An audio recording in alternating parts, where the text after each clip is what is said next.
아무래도 이 충청남도는 우리 민주당 입장에서는 DJP 연합 시절에 네. 김대중 정부를 함께 꾸렸던 지역이긴 합니다. 하지만 민주당의 이름으로 이렇게 활동력이 센 지역은 전혀 아니지요. 아무래도 이제 인적 구성이나 직업적 구성 이런 여러 가지 구조가 좀 보수적이라고 표현되는 그런 지역입니다. 근데 그런 지역에서 제가 도지사가 됐으니 저는 처음에는 도지사 도전할 때에는 저를 뽑아주실 거라고 생각했었거든요. 근데 개표하는 과정을 보니까 아주 어렵게 어려운 승부를 했어요. 그때도 참 절감했죠. 아, 제가 생각하는 것보다 우리 그 도민들이 생각하고 있는 정치적 어떤 이 의사결정이 우리가 흔히 말하는 보수적이구나 하는 걸 그때 많이 느꼈어요. 근데 우리 한국 사회에서 보수적이라고 하는 것은 사실은 정책이나 이 노선은 아닌 것 같거든요. 그렇지 보면 그 근저에는 아무래도 이제 문화적 요소가 가장 큰데, 그래서 이제 저도 처음에 도지사 취임하고 나서 역사적으로 늘 개혁과 혁신을 이야기하는 분들에 대한 국민들의 이 걱정이 있어요. 개혁과 혁신은 해야 된다고 다들 고개를 끄덕이시면서도 왠지 맡겨놨다가 좀 불안할까봐 이런 것이 늘 이 개혁과 진보 진영을 대하는 국민들의 마음의 갈등이시더라고요. 분명히 다들 개혁과 변화를 원하시는데 아이고 맡겨놨다가 시끄럽고 일도 안 되면 어쩌나 하는 이런 걱정이 국민들이 개혁과 진보 진영을 바라보는 가장 큰 이 마음의 갈등이시더라고요.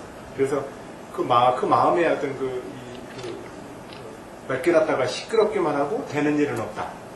이런 그 걱정을 안 들으려고 취임하고 나서 계속 그것에 신경을 좀 많이 쓴 편입니다. 한 2년쯤 지나고 나서 이제 우리 도민 여러분들을 만날 때마다 처음에 젊은 도지사 취임한다고 했을 때는 걱정이 많았는데 한 2년 지나고 나서 잘한다고 처음에 걱정했던 것이 기우였다고 이렇게 얘기를 하시는 도민들을 만나게 돼요.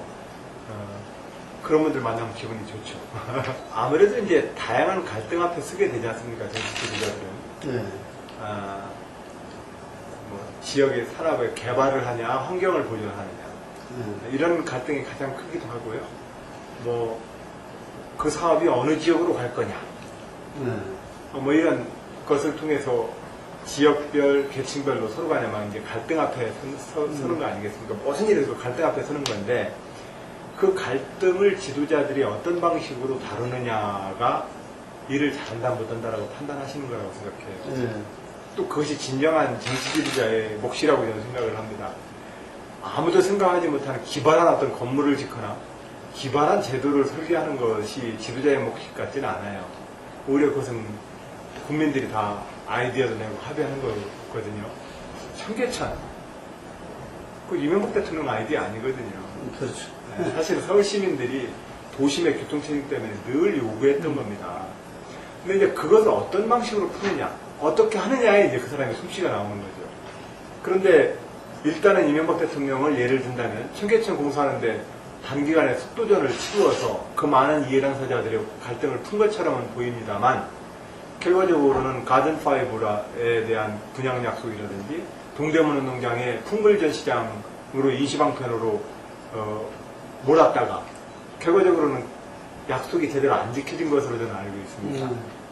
결과적으로 그러면 그 사업에 대한 국민들은 정부를 신뢰하지 못할 거거든요. 당장 일은 추진했는지 모르겠으나 저한테 도민들이 잘했다 이렇게 얘기하는 것은 그런 많은 갈등 앞에서 제가 양쪽의 입장을 잘 들어준다는 것이 첫 번째 같고요. 사실은 듣는데 힘들어요. 가는 이 방에 와서 화나서 오신 분들도 많거든요. 그러면 이제 화나서 오신 분들을 대안으로 하면 속으로 저도 여러 가지로 소란 감정이 왜 안 들겠습니까? 저 도지사인데 왜 저렇게 저한테 함부로 하실까 이런 생각도 들 때도 있고, 아무리 도지사라지만 내 입장도 좀 이해해주지 하는 서운한 감정도 들고 하다 보면 얼굴에 표시가 나지 않겠습니까? 근데 막상 와서 얘기를 해보면 제가 그렇게 얼굴에 표시가 안 나고 친절하게 대해드리거든요. 이야기를 들어드리고.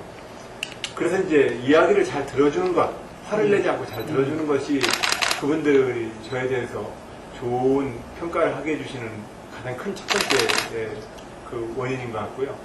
두 번째로는 그렇다고 해서 그걸 유야무야 넘어가진 않습니다. 그냥 세워라 내어라. 그 갈등을 다룰 수 있는 제도를 만들어서 그 제도의 결과에 승복해달라고 요청합니다. 도지사가 결정을 딱 내리면 모두 따라주실래요? 이렇게 물어보지 않습니다. 왜냐하면 자기가 원하는 결론이 안 나오면 도지사의 결정을 따르지 않을 것이기 때문에.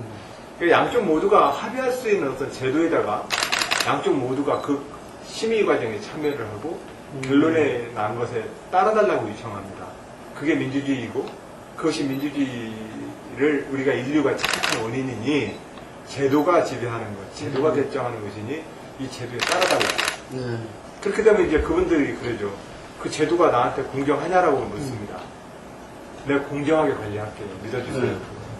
이런 과정을 통해서 이제 지역의 현안들이나 이런 많은 문제들을 다루기 때문에 그런 것들이 결과적으로는 도민 여러분이 처음엔 걱정했는데 잘한다고 소문났어 이렇게 얘기해 주시는 원인이 그런 데 있는 거 아닌가 저 스스로는 그런 생각이 듭니다.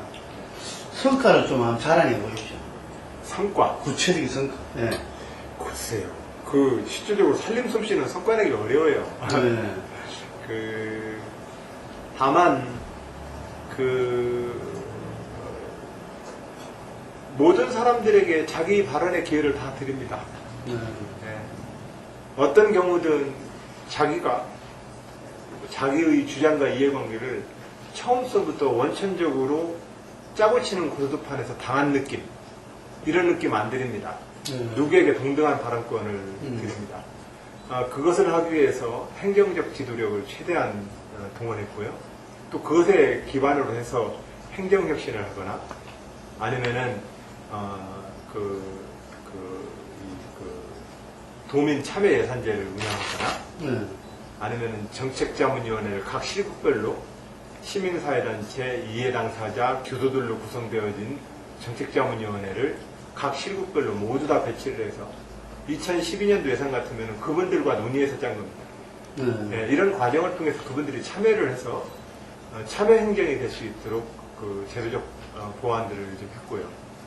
그리고 나서는 가장 초반에 쟁점이 됐었던 것 중에 하나가 학교 무상급식 아니었습니까?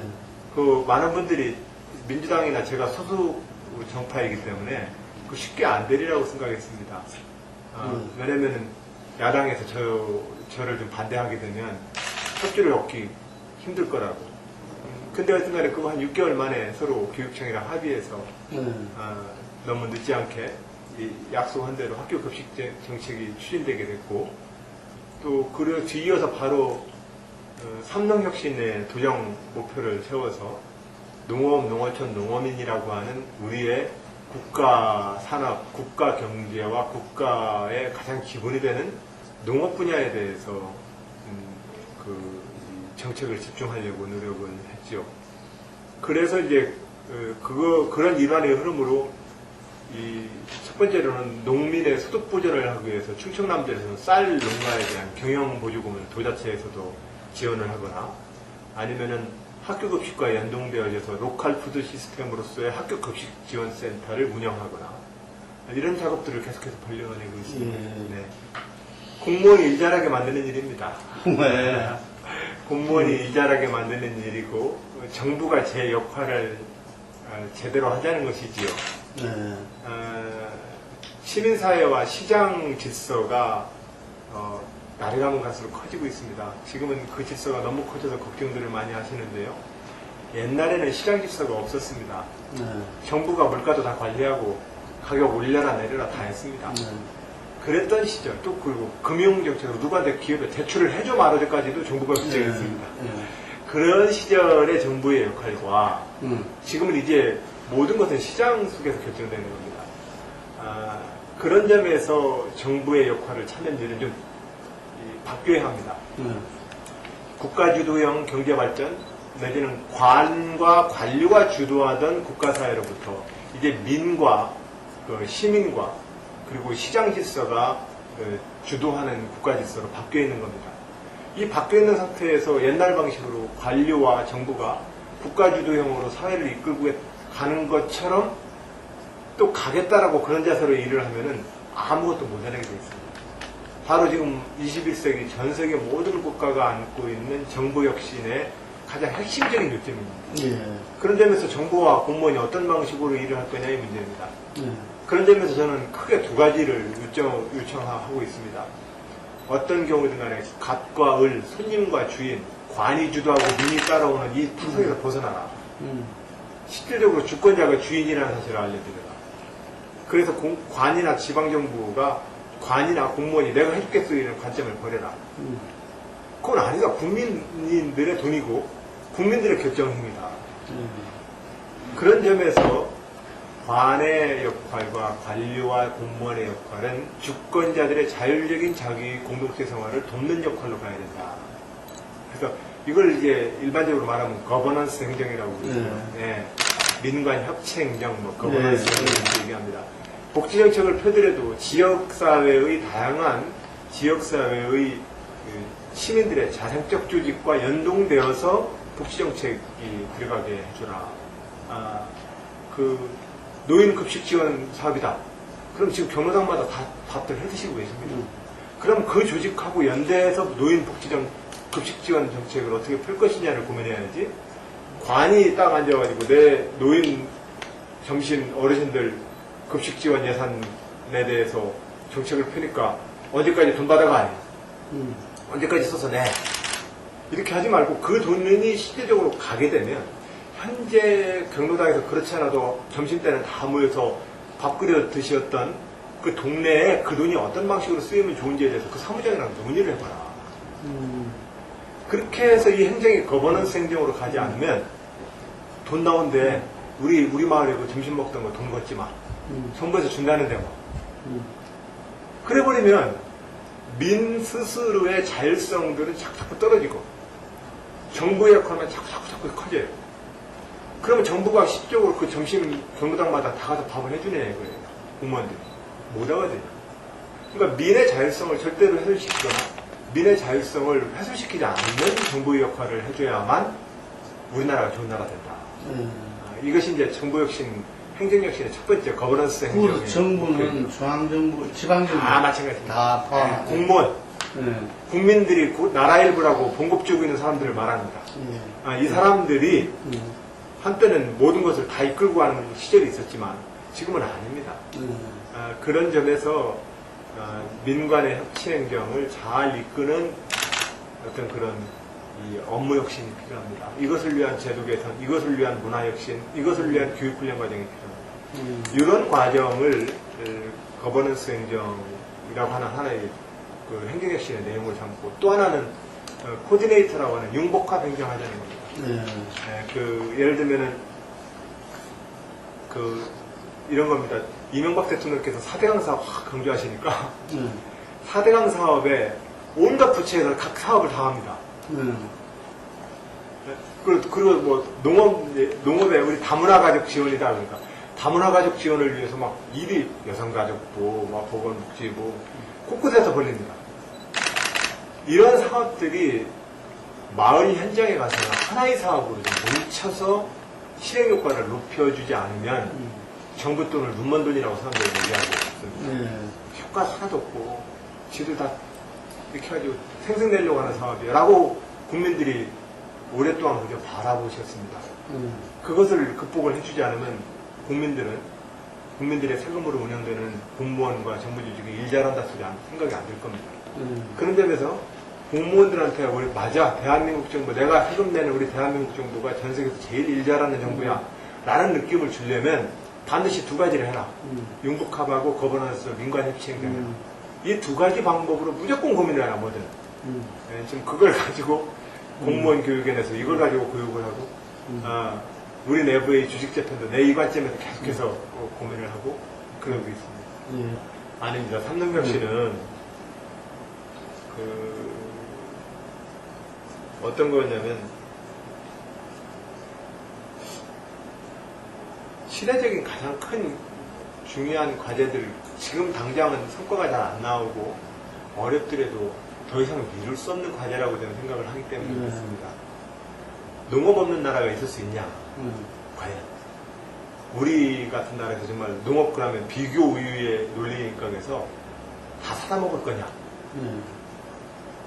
그게 얼른 그러자라고 얼른 선뜻 답이 안 나오실 겁니다, 다들. 그럼 농업이 있어야 되는 거예요. 근데 그 농업을 있게 하려면 누군가는 농촌에 살아야 합니다. 그러면 농촌에서 살려고 하는 사람이 아이고 나는 그 밀리고 밀려서 농사죠. 이렇게 생각을 그 패배감에서 농사를 지면 되겠습니까? 저는 그런 점에서 농업산업 자체가 대한민국 국민의 평균 소득이 보장되어지는 그런 산업 공간이 될 수 있도록 해줘야 합니다, 대한민국이. 그런 측면에서 농업을 2차 산업이나 3차 산업처럼 농업도 경쟁력을 높여가지고 너희들이 잘 살아봐. 안 됩니다. 3, 40년 동안 해왔는데 안 되지 않았습니까? 그런 점에서 보면은 어느 나라나 선진국 어느 나라나 다 키높이 깔창 구두를 잘 시키는 겁니다, 농업에다가. 어차피 2차 산업, 3차 산업 다른 산업 종류에 비해서 농업이 똑같은 소득을 올리기 어렵기 때문에 각종 보조금 형태로 농업 분야에다가 키높이 깔창 구두를 이렇게 신겨서 국민들의 평균 소득에 비슷한 수준을 유지하려고 정책을 씁니다. 대표적으로 WTO나 국제적으로 규제 대상의 농업보조금 분야에 있어서 그 규제 감축 대상의 농업보조금을 보조금 액수의 8, 90%를 다 미국과 일본이 쓰고 있습니다. 뭐 미국 농촌 막 잘 나가는 것 같지만 미국 정부도 그렇게 미국 사람들의 4만 달러면은 4만 달러의 미국의 산업적 국민들의 평균 소득에 미치도록 같이 이렇게 도달하도록 농업에다가 각종 보조금 정책을 쓰고 있는 겁니다. 그런 점에서 자꾸 산업적으로 이들 경쟁력 높여라 이 얘기만 할 게 아니라 농업과 농촌, 농업 분야에 기본적으로 경영 안전과 소득 안전을 위한 보조금 제도를 정착해야 합니다. 지금 이제 벼농사직불금, 반농사직불금 좀 하고 있지 않습니까? 이제 벼농사를 짓는 분께, 반농사를 짓는 분께. 독일 같은 경우는 8, 9가지 이유를 가지고서 농촌에서 농업을 하시는 분들께 그분들이 농촌과 농업을 함으로써 지켜내는 국가 전체의 이익을 계산해서 여러 가지 명목으로 직접 보조금을 줍니다. 이런 제도를 우리가 조금 더 좀 보강을 해줘야 합니다. 이런 정책을 하고 나서 우리가 무역통상의 국가이기 때문에 개방하러 나가야 된다. 이렇게 얘기를 해야 국민들이 함께 이렇게 동의가 되지. 개방해놓고 나서 당신들 경쟁력 있게 한번 잘 살아나가봐. 이 얘기만 하면은 그걸 농업 분야에서 실제로 못 받아들이죠. 그리고 못 견딥니다. 그렇게 하면. 그래서 이제 국가를 상대로, 국민을 상대로 해서 농업 분야에 대한 농업은 국가의 식량 안보이고 주권이고 생태와 자연환경 획득가치의 보고입니다. 그렇기 때문에 농업은 살립시다. 이걸 합의를 국민들한테 얻어내고 비용이 들더라도 살려야 합니다. 이렇게 합의를 좀 얻어내서 국가의 보조금 제도를 좀 잘 보장을 해줘야 되고요. 그리고 이러한 것을 서로 간에 얻어내려면 농업 분야도 국민들한테 또 사랑받기 위한 노력을 해야 합니다. 그러려면 그게 뭐겠습니까? 우리 농업 분야에서 나오는 농수축산물이 안정성에도 그렇고 맛의 측면에서도 그렇고 세계 제일로 좋아라고 하는 자부심을 국민들한테 드려야 합니다. 그것이 바로 친환경 유기농업으로서의 농업 생산 혁신의 내용이죠. 이걸로 가야 합니다. 그리고 또 한편으로는 농민 스스로도 우리 노력해야 합니다. 우리가 드러나고 있어져가지고는 누가 못 일으켜줍니다. 우리 스스로도 단결을 해서 농수축산물의 생산자로서 공급자로서 시장의 가격 결정력에 영향을 미칠 수 있도록 노력해줘야 합니다. 근데 지금 이게 어려운 게 개별 소규모 영농농가가 너무 많이 흩어져 있기 때문에 그렇기 때문에 매번 번번이 수집상들과 중간 유통상들한테 당하지요. 그러니까 이렇게 하면은 당하게 되어 있기 때문에 가능하면 품목별, 작목별, 브랜드별로 농민들이 단결해야 되는데 이 문제는 사실상은 유통을 책임지고 유통 사업으로 승부를 걸겠다는 앞으로 농협의 중요한 과제일 겁니다. 그러고 나서 여기에 AT, 농수산, 식품가공, 식품공사. 이게 그냥 감자를 이렇게 해서 감자 알로 팔면은 받을 수 있는 돈의 한계가 있지만, 감자를 가지고 뭔가 가공이라도 한번 하면은 조금 더 그 가격에 대한 자기 탄력성을 높여낼 수가 있어요. 그러니까 농수축산물에 대한 가공업을 높여야 합니다. 돼지고기를 그냥 돼지 한 마리 키워가지고 지육 상태로, 정육간에 가면 이렇게 매달리는 거 있잖아요. 그걸 지육이라고 표현하는데, 1차 분해된 상태로. 여기다가 한 번 더 공정을 하면요. 목살, 뒷살, 뭐 갈비살에서 그걸 이제 가공이라는데, 이렇게 가공하다 보면 실질적으로 소고기나 돼지고기를 하나 잡으면 잘 팔리는 부위가 있고 안 팔리는 부위가 있습니다. 그래서 기껏 돼지 한 마리 잡아도 잘 팔리는 부위, 소 한 마리 잡아도 잘 팔리는 부위 몇 개 빼놓고 나머지도 처리가 안 되고 그 속에서 또 경영 불이익을 보게 됩니다. 이것을 극복하려면 햄이든 뭐든 다른 가공식품으로 가야 합니다. 그래야만 목살 텁텁해서 당장 먹기는 어렵지만 그 목살을 가지고 햄을 만들면 좋습니다. 그러니까 이렇게 가공식품의 과정을 통해서 농업에 또한 경쟁력을 높이려고 해야 합니다. 이런 것이 이제 3년 혁신의 내용이자 방향인데 핵심은 출발은 그겁니다. 정치하는 사람으로서 미안해서 시작한 일입니다. 서로 당장 쉽고 돈 내고 표신하는 일만 하자고 하면 안 되는 거 아닙니까? 그런 점에서 시작한 일입니다. 제가 이 일을 시작했더니 많은 대선배님들이 자네 마음은 알겠지만 정치라는 것이 마음만 가지고 되는 건 아닌데 이렇게 좀 성과를 낼 수 있는 과제들을 잡아서 일을 추진하는 게 좋지 않겠냐 얘기를 하시는데 국민이 세금 내서 공무원 두는 이유는 내버려둬도 시장에서 쭉쭉쭉 변화하는 것은 공무원들이 안 해도 됩니다. 시장의 논리를 가지고 도저히 답이 안 나오는 영역 때문에 국민들이 세금 내서 공무원 두는 거 아니겠습니까? 그러니까 그 일 하자고 시작한 일입니다. 그것을 저지를 하고 못하게 하길 바랬던 지지자분들 입장에서는 좀 서운하시겠죠. 근데 도지사 입장에서 최선을 다했습니다. 제 입장 바뀐 거 없습니다. 저라면 그 사람 물론 안 하지요. 그러나 국가 대통령께서는 하시겠다고 그러는 거고 공주나 부여에 해당 주민들은 또 찬성이고 여기 이제 도지사가 껴있는 거죠. 가능하면 그것이 정치적 저희 선명한 선언으로가 아니라 문제를 가능하면 좀 풀 수 있게 하려고 좀 노력을 해봤는데 결과적으로는 이명박 대통령과 대한민국 정부가 지방정부의 요청을 받아들이지 않은 겁니다. 저는 이제 공주나 부여, 시장 군수님들과 대화를 해서 나름 여러 가지 타협안들을 좀 계속해서 만들어, 왜냐면 그쪽에서는 찬성을 하기 때문에 타협안을 만들어서 중앙정부에다 건의를 했었는데 또 대화를 하자고 몇 차례 요구를 했었는데 이미 뭐 공수 다 제가 대화를 요청하면 그 다음날 국토해양부 장관은 오셔가지고 밤낮없이 공사하라고 격려하고 가시더라고요. 그래서 참 난감했죠. 네. 그러나 이제 이명박 대통령이 홍수 예방, 가뭄 극복, 물 부족 극복, 그리고 수질 개선 이렇게 3대 목표를 이 4대강 사업의 목표로 내세우셨는데 지금으로서는 이 세 가지 목표가 아니라 침수공간 조성과 지역개발 사업인 것 같아요. 네. 그게 이 사업의 가장 국민들한테 부각되어지는 이 사업의 효과인 것 같습니다. 그렇다면 아예 처음부터 침수공간과 여건 조성이라고 사업 목표를 내세우시지 왜 이렇게 복잡하게 얘기를 풀어서 너무나 많은 지역적 불필요한 논쟁들을 이렇게 서로 일으켰는지 이해할 수가 없습니다. 사업 목표를 좀 더 국가 예산 사업 22조 원을 투자하는 사업을 한다면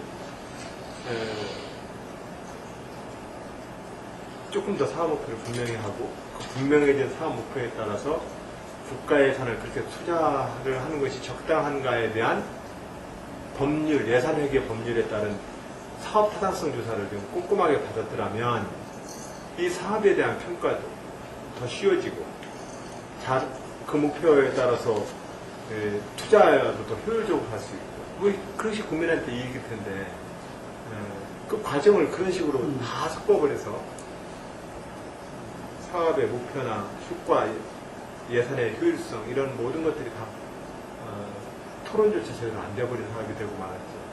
국가 운영에 있어서 굉장히 안 좋은 사례입니다. 지도자를 어떤 기준으로 뽑을까 이런 기준이 좀 있을 건데요. 이 국민의 이익, 우리 이웃의 이익을 위해서 자기 가장 성실하게 자기를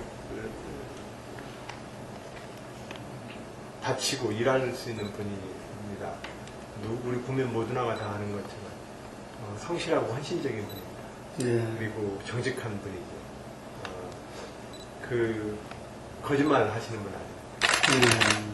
그런 점에서 기본은 확실히 우리가 신뢰할 수 있는 존경할 만한 정치인으로서 기본은 우리가 모두가 인정을 하실 수 있을 겁니다. 그리고 나서 이제 노무현 대통령하고 국정 경험을 했다는 것이 그분한테는 굉장히 큰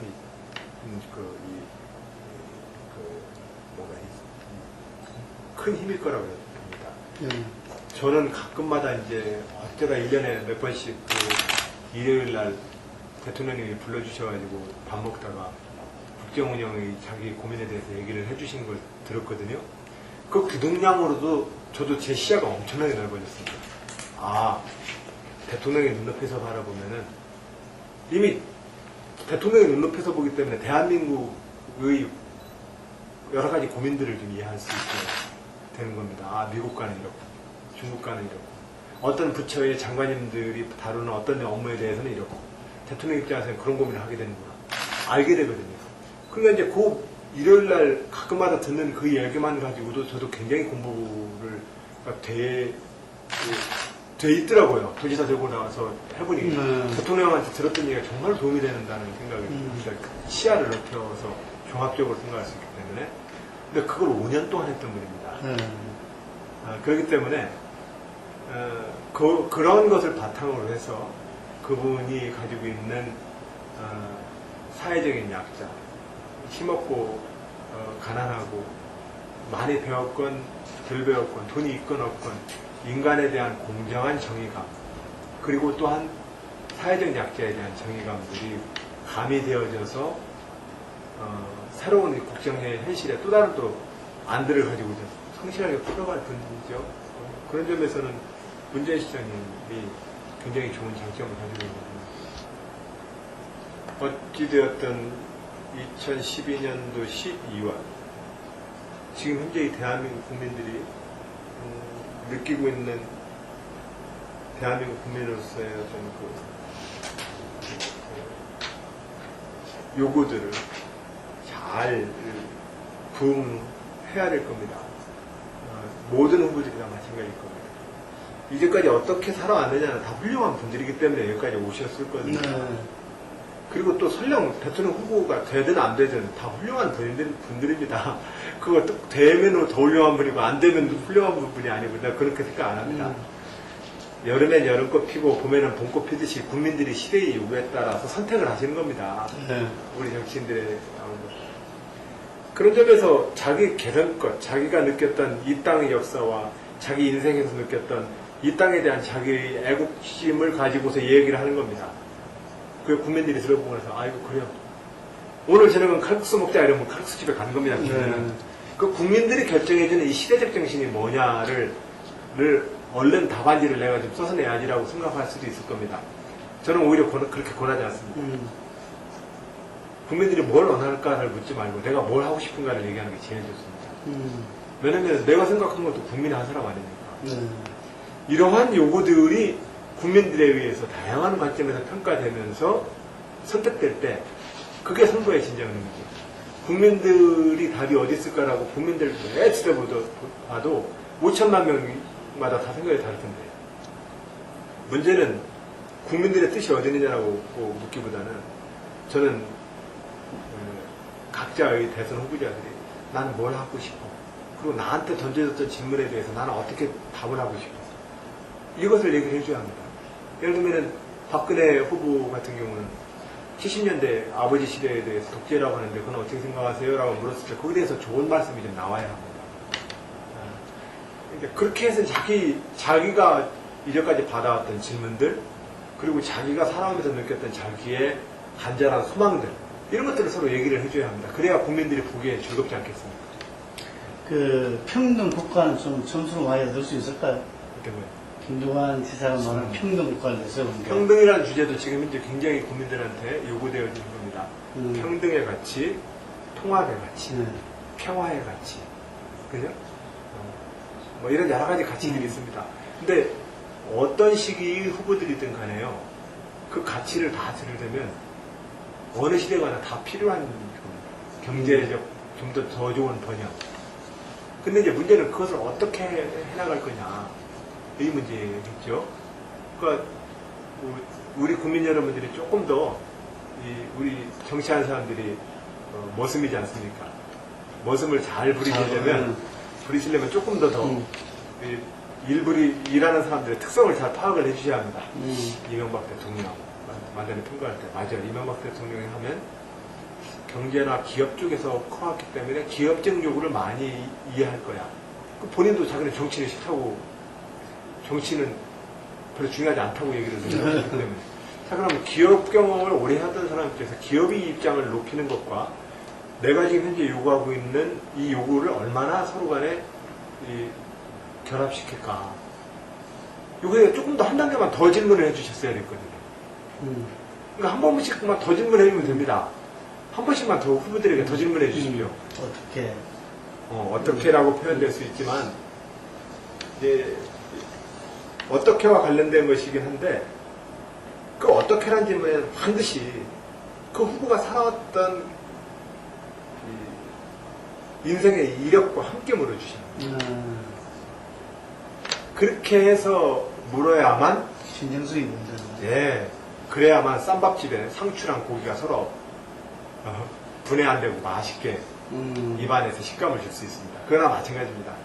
그러나 마찬가지로 각 후보들이 살아왔던 이력들 그리고 그 이력들 속에서 정말로 이제 김두관 지사 같은 경우는 자기가 이장으로부터 아래로부터 왔기 때문에 당연히 그런 자기 삶의 이력 속에서 평등이라고 하는 것 빈곤한 것은 참지만은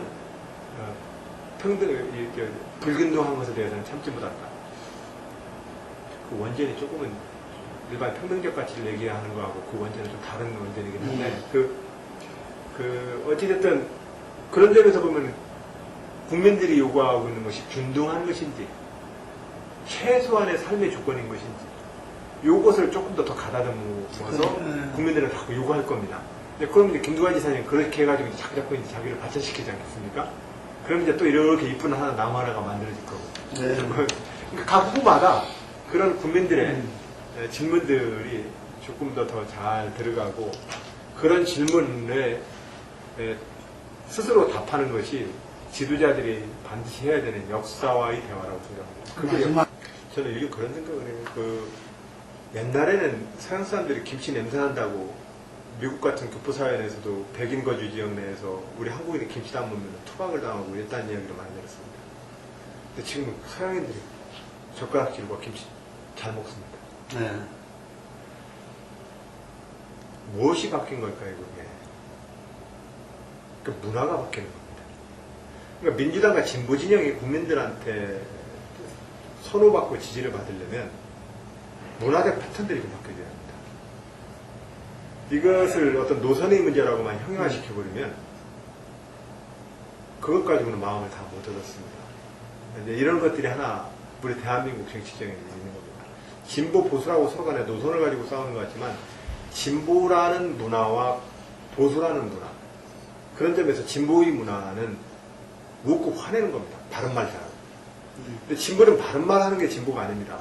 하는 게 진보였다면 지금에서 정말로 우리 진보는 가장 책임지는 세력으로서의 진보의 이미지가 들어가야 합니다. 근데 우리 사회에서 진보와 선비는 목숨을 버릴 수 있는 자기의 그 헌신성은 있지만 국민 모두에게 저 사람한테 믿고 맡기겠다라고 하는 그 안정성을 주는 데는 우리 진보 역사가 부족했습니다. 그걸 높이기 위한 노력을 계속해야 되는 줄 압니다. 이런 노력들이 이제 진보 진영이 해야 될 노력 중에 하는 첫 번째 노력이라고 생각합니다. 그러고 나서 이제 그러니까 이제 관점을 문제 제기로부터 자꾸 대안을 얘기를 해줘야 합니다. 자기 견해를 얘기해야 합니다. 상대에 대해서 자꾸 문제 제기보다는 나는 이렇게 하고 싶다는 얘기를 중심으로 어법이 바뀌어야 합니다. 그래야만 국민들한테 어떤 안정적인 책임 있는 세력으로서 지지를 받기가 쉽습니다. 근데 그러기에는 우리가 너무 독재를 너무 오랫동안 겪어왔고 식민지를 너무 오래 겪어왔기 때문에 당연히 그 사이 속에서 의로운 얘기 한 번 하는 것은 목숨을 잘리는 일이었기 때문에 우리는 그런 여유를 그동안 못 가졌습니다. 그러나 김대중 노무현 정부를 계기로 해서 우리도 집권 세력이 돼본 적이 있지 않습니까? 지금 우리 정말로 진보 진영은 저 사람은 참 똑똑하고 야무지고 발라 라고 하는 거기에다가 저 사람은 정말로 믿을만해 라고 하는 안정성을 주기 위한 노력을 문화적으로 진보를 해야 합니다. 이제 이런 것들이 현재 충청도 분들한테 필요한 요소가 하나 그런 게 있습니다. 그러고 나서는 나머지는 이제 아무래도 이제 박정희 대통령에 대한 우리 현대사에 아직 다 끝나지 않은 여러 가지의 서로 다른 관점들이 거기는 섞여 있죠. 그것은 인력으로 그냥 다 못합니다. 시간이 좀 자꾸 지나면서 청바지 물 빠지듯이 시간이 좀 지나면서 빠질 건 빠지게 될 겁니다. 빠지게 될 건데 저는 이제 그런 생각이 들죠. 박정희 대통령한테 좀 나도 배우고 싶다. 그럼 박정희 대통령한테 배운다 이러면 뭘 배운다는 걸까? 그 박정희 대통령을 따라 배우고 기념을 한다 그러면 무엇을 기념하고 따라 배우는 걸까? 근데 이 점에 대해서 새누리당과 이쪽 박근혜 후보나 한나라당 쪽은 답을 주셔야 합니다. 그러니까 애매하게 그렇게 얘기할 게 아니에요. 현재로서는 그것이 뭐냐면 반공이라고 표현되기도 하고. 반공으로 사실상은 사상에 의심받았던 것은 박정희 대통령이었죠, 60년대. 그러니까 박정희 정신이 뭐냐는 거예요. 그럼 민족주의냐? 아니면 지도자의 헌신성이냐? 박정희 정신으로부터 어떤 정신을 좀 배우자는 거냐? 그리고 그 가치가 지금 21세기 대한민국에서 어떤 가치이기 때문에 그 가치가 좋은 것이냐? 라고 좀 적극적으로 얘기를 해줬으면 좋겠습니다. 근데 없어요, 제가부터는. 그런 얘기가 별로 안 와. 포항제철 성공시켜서 우리를 배고픔에서 벗어나게 했다. 포항제철 그 돈 어디서 나왔습니까?